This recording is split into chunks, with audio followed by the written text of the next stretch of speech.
Hey, I'm Jesse. We're in Nehemiah chapter 3. And I know that if you were to sit down and leisurely read it through, it wouldn't be the most gripping thing in the world. But I'm telling you, there is gold in this chapter. It's like a rapid fire series of names and contributions. But these names tell stories. They matter to God. They're preserved in the Word of God forever. And when we look at their collective effort, we see that they accomplished something that is beautiful. I want to show you something interesting in the wording coming to the close of the chapter. Let's look at verse 28 together. Each of the priests made repairs above the horse gate, each opposite his own house. Okay. After them, Zadok, son of Immer, made repairs opposite his house. And beside him, Shemaiah, son of Shechaniah, guard of the east gate, made repairs. Next to him, Hananiah, son of Shelemiah, and Hanan, the sixth son of Zelophehad, made repairs to another section. After them, Meshullam, son of Berechiah, made repairs opposite his room. Do you see all this? He repaired opposite his house and his room and his home. Next to him, Malchijah, one of the goldsmiths, made repairs to the house of the temple servants and the merchants opposite the inspection gate as far as the upstairs room of the corner. The goldsmiths and the merchants made repairs between the upstairs room on the corner and the sheep gate. And so that's the end of chapter 3. These priests are handling what is allocated to them. They're handling what has been given to them to repair, and it often has to do with their own homes and where they're at. The prophet Haggai is going to weigh in on this in chapter 2.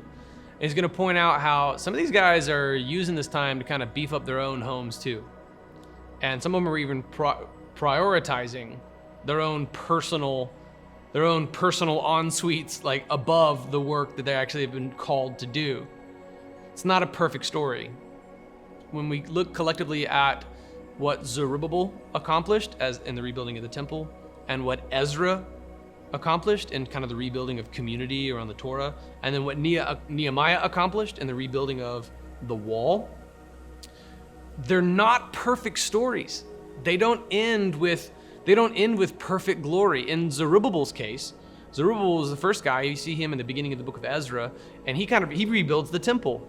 But even in his case, the temple's not quite built back to the original specs of Solomon's temple. And then in Ezra's ministry, it's not quite perfect. It doesn't really go as planned totally. In the end, there's this weird divorce decree that's issued among the guys who had come back into Jerusalem but had married women who maybe were not Israelites, or who they could have been Israelites. They just lived on the outskirts of Jerusalem. And they're telling guys to go divorce their wives. And this would be against what Malachi would say, and of course go against what Jesus would later teach. And so it's mingled with this tension. And then even in Nehemiah, you just got a glimpse of what Haggai is going to call out later on, that some of these guys were being a little bit selfish with this. They were not 100% forthright in their efforts. They weren't focused totally on their own portion. Some of them were like, I'm going to take care of my home here while I'm doing this. And I might even prioritize my home first and then go do that. And I get it. You need a home to live in. And by all means, if you don't take care of your wife and kids, you're worse off than an unbeliever. If I can use a New Testament reference, a little bit anachronistically. My point is this: it wasn't perfect. It wasn't, you got to be willing to show some grace. You got to be willing to show some grace in Zerubbabel's case, because when Zerubbabel finished the temple, there's this massive outcry. Ezra chapter 2, we'll talk about it, how some of the old folks were like, it's not nearly as cool as the old one, and they're weeping and wailing. And then you got people who never saw the original temple, and they're freaking out because it's so awesome, and those sounds all mingle together in this one shout. And in Ezra's case too, you have this, it doesn't end on a happy note, and not everybody even really obeys Ezra's weird divorce command. And then in Nehemiah's case, Nehemiah's going to go around cracking a whip on people, trying to get them to obey, because he's starting to see the work that Zerubbabel did crumble. He's starting to see the work that Ezra did crumble. He's starting to see his own, even in his own case, not everybody was really living up to what they said that they would do.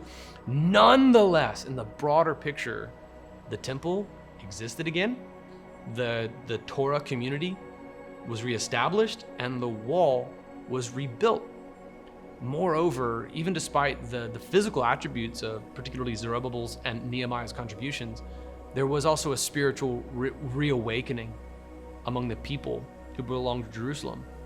This is what made Nehemiah's opening plea so significant, that he would go to King Artaxerxes, Persia, and ask for funds and resources and time to go rebuild the wall around his own city. That was really amazing. It's cool to see God work through kings like Cyrus and Artaxerxes, who did not profess belief or faith in Yahweh, but were useful by God nonetheless for the purposes of his people and his will on the earth. That was a political risk, because if these people have their own wall up around their own city, they could become a political problem for you.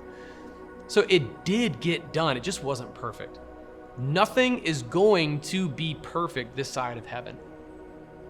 Nothing's going to be perfect this side of heaven. So can I talk to the Redemption Church in our building campaign, or other future churches using these resources in your future building campaigns? All right, manage your expectations to know that nothing's going to be perfect this side of heaven.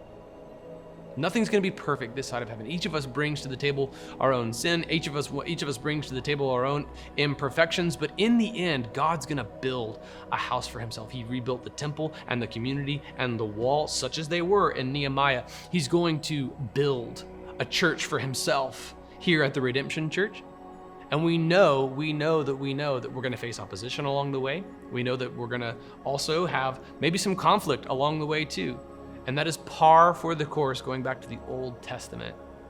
Managed expectations that look back on the bigger picture of things help us celebrate what is worthy of celebration. Let's keep that in mind. And such as we are, let's come together and let's build a church for God.